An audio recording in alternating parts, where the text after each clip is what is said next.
Hindi pabor si presidential son at House Majority Leader Sandro Marcos na ang Kamara ang mag-imbestiga sa maanumalya umanong flood control projects, lalo't kabilang daw sa mga pinagdududahan ay mga mambabatas. Mungkahin na isang kongresista magkaroon ng independent body sa investigasyon. Nakatutok si Mark Salazar. Sasagawa ang Kamara ng investigasyon sa umano'y maanumalyang flood control projects na pinuna ni Pangulong Bongbong Marcos. Gagawin ito ng Tri-Committee, ang Public Accounts, Public Works at Good Government.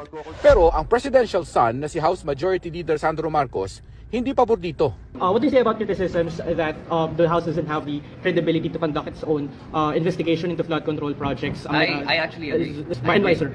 In what way? Why would a body investigate itself? Sabi nga ni Representative Marcos, kabilang sa mga pinaghihinalaan kasi ay mga mismong mambabatas. I think we shouldn't get ahead of ourselves. Although the House, I believe, should assist in being able to identify where the anomalies are, I think it will be primarily the prerogative of the executive to be able to identify where these anomalies Putang ina ninyo, wala akong tiwala sa inyo. Wala kayong prinsipyo, bukang pera kayo lahat. Ayaw, di ma!